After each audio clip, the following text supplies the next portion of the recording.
Hey y'all, welcome back to my channel. If you're new here, my name is Stephanie, and I appreciate y'all stopping by today.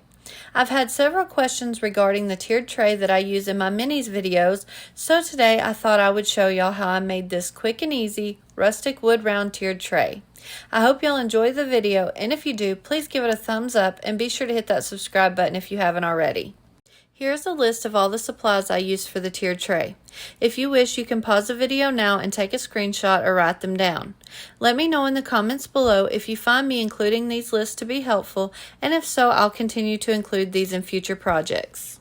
For the bottom tier of the tray, I used a 13-inch by 10.5-inch country round.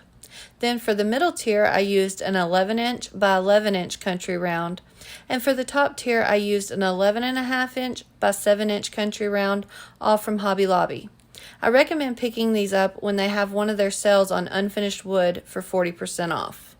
I also used a large dowel rod that is 1 inch wide by 36 inches long that I picked up at Hobby Lobby, a small dowel rod that is 1/4 inch wide and about 10 inches long, 2 screws, a 1/4 inch spade bit, a 1 inch spade bit, a 5/16 inch drill bit, Elmer's wood glue, and Minwax fast drying polyurethane spray.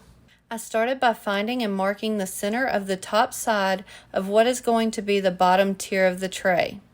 Now you may notice that this is not my usual background, and that's because I'm filming this video with the help of my wonderful dad, so I'm filming at my parents' house on a little wooden cart. So I want to go ahead and apologize if the lighting is off, and for later on in the video when I have to zoom out and you can see the floor and my dad's legs. I also went ahead and marked the center of the bottom side of the smallest wood round, which is the top tier of the tray, off camera. Since I wanted the middle tier offset just a tiny bit, I found the center and then marked it off by 1 inch on the shortest side so that it would be well balanced. I was afraid that if I offset this tier any more than just an inch, it would cause it to be lopsided and unsteady.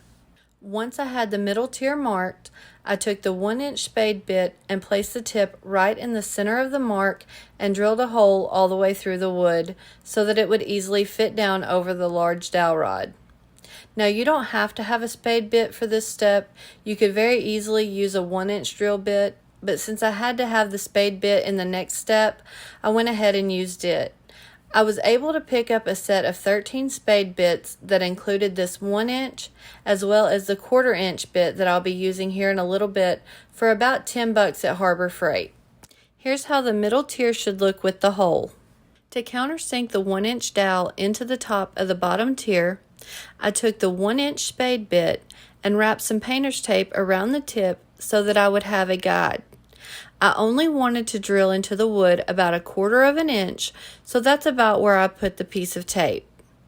I then placed the tip of the bit down on the center mark and drilled a hole straight down, keeping it as steady as possible until the sides of the hole were even with the tape. This is how the top of the bottom tier should look with the countersinking hole.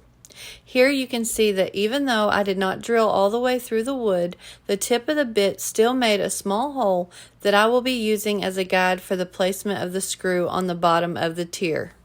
Next, I flipped the wood round over and using a 5/16 drill bit, placed it over the little hole from the tip of the spade bit and very slowly made the hole a little wider so that I would be able to countersink the screw on the bottom of the tray. I repeated the same steps on the smallest wood round, only this time I used the 1 inch spade bit to drill about 1/8 inch into the bottom side of the wood to countersink the dowel. Next, I used the 5/16 drill bit to countersink the screw on the top side of the top tier. I took the large 1 inch dowel rod and measured out 15 inches, marked it, and cut it to size. This is going to be the centerpiece that holds the tray together. Once I had the dowel cut, I measured up 7.5 inches from the side that will go into the bottom tier and marked where I needed to drill a hole.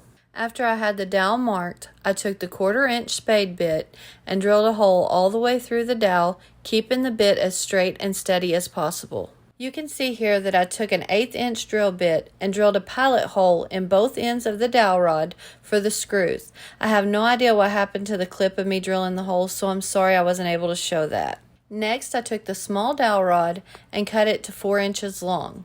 I used my mini tabletop chop saw, but you could do this with some good scissors or wire cutters. To assemble the tray, I started with the bottom tier and applied a generous amount of wood glue into the countersunk hole on the top of the wood round, as well as a little bit around the bottom of the large wood dowel. I placed the dowel down inside the hole and immediately tilted the wood round on its side so that I could place one of the screws into the hole on the bottom of the tray. I made sure to tighten the screw enough so that it would countersink into the wood and the tray would sit nice and flat. After I had the dowel rod screwed into place, I took a wet paper towel and cleaned up any of the wood glue that had squished out around the dowel rod and the screw. Next, I took the small dowel rod and put some wood glue in the middle and pushed it through the small hole in the middle of the large dowel rod so that I would have about 2 inches sticking out on either side of the hole.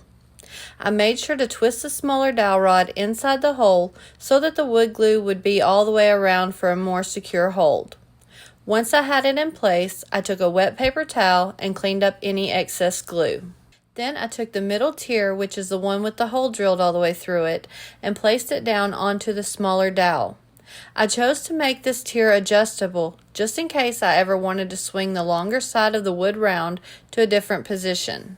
To attach the top tier, I placed more wood glue into the countersunk hole on the bottom of the smallest wood round and placed it down onto the largest dowel rod. Once it was in place, I took the other screw and placed it down inside the pre-drilled hole and tightened it down until it was nice and snug and the screw was countersunk into the top of the wood round. I then cleaned up any excess glue with a wet paper towel, and this is how the tray looks all put together. Again, I want to apologize for the angle of my camera. Like I said earlier, this is not my usual filming space. To finish up this tiered tray, I took it outside and gave it 2 good coats of Minwax fast-drying polyurethane and allowed everything to dry completely overnight. Here is how this tiered tray turned out. I absolutely love it, and it's almost a perfect match to my smaller one. I decided to make this one a little bit bigger so that I would have more room for some of the larger decor pieces.